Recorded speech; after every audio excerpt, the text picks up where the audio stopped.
Superbahis'in 25. yılı hızla yaklaşırken sence genel olarak futbol sadece Türkiye'de değil, dünya genelinde de şu anki kadar tutkulu olmaya devam edecek mi? Önümüzdeki 25 yıl içinde belki bir Avrupa Süper Ligi gibi futbolun genel yapısında bir değişim öngörüyor musun? Well, congratulations to Superbahis, 25 years on the 2nd of May. That's a long time to be in business. That means you're doing something right. My legacy, I like to think, for me as a professional, it would be about, I hope the players enjoyed working with me and I hope some of them learned something from me. I worked for a great board at the time who were fabulous to work for, honest and straightforward throughout my 12 months there, the one season.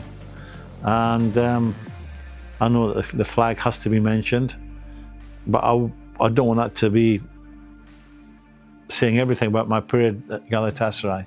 I like to think I contributed in the season I was there in terms of we won a trophy, a couple of trophies, and I like to think I've still got a good relationship with Galatasaray supporters and the board of directors I worked with. Galatasaray'ın 2000 yılında UEFA kupasını kazanmasını kutladın mı? O yıla dair herhangi bir anın var mı? Honestly, I can't remember what I did, but I can tell you what I would have done without any vivid memory. I would have been very happy. You know, these were players that I'd worked with, and they were deserving of it. My history as a young boy, I was at Spurs, so them beating one of Spurs' great rivals, or the biggest rival, Arsenal, added to the enjoyment of the day. But they deserved to win it. You know, Arsenal at that time were a really good team. They'd beaten good teams on the way, and was it a surprise? No, because I knew how good those players were. I worked for them when the majority were young men, and they were only ever going to go one way, which was up, up, up, and be successful, which culminated in winning a European trophy. So that tells you how good they were. No, I can't be specific, but I know I'd have been joyous about their achievement. Sence genel olarak futbol sadece Türkiye'de değil, dünya genelinde de şu anki kadar tutkulu olmaya devam edecek mi? Önümüzdeki 25 yıl içinde belki bir Avrupa Süper Ligi gibi futbolun genel yapısında bir değişim öngörüyor musun? I think going forward, I think it's inevitable because the powers that be, what does it boil down to? They're not saying let's have a different format because it'll make football better. They want a different format so they can make more money out of it. And it's always driven by money. When you look at the European competitions they have today, when you look at what the national teams have to play in today, it's just more and more football. They've extended the Champions League to get more games in. It's just squeezing more games into a footballing calendar. Doesn't mean for better football, that won't happen. Just means you get more games. And I think it's a very fine balancing act. If you come up with too much football, you'll turn people off it. But I think expect in the next 25 years to be changes in the format of all the competitions, if not all of them, vast majority, because they'll keep wanting you they will keep wanting to tweak it to monetize it.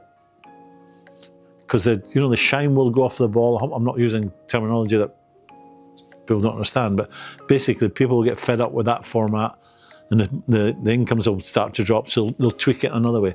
So I fully expect going forward changes to all the formats of all the competitions we have on offer today.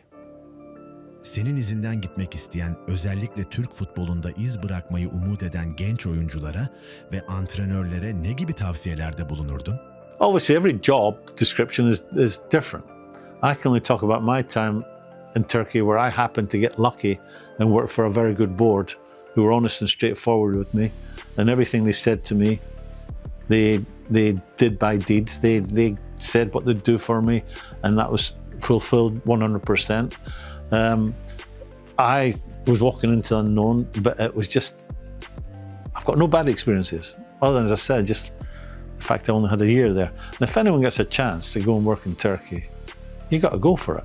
I mean, if you want to go and work, as I did, when I was a kid, I only wanted to work in passionate places. And that means pressure, of course, but I only wanted to work at football clubs where it was, every game was a cup final. And if you want to go and be put under pressure every single working day of your life, go and work in Turkey. You know, the price on the ticket is that you're scrutinised every single working day, and the price on the ticket is that if you don't win, you won't be there very long, you'll get sacked. But I think every coach must rate themselves. Every coach thinks he can make a difference.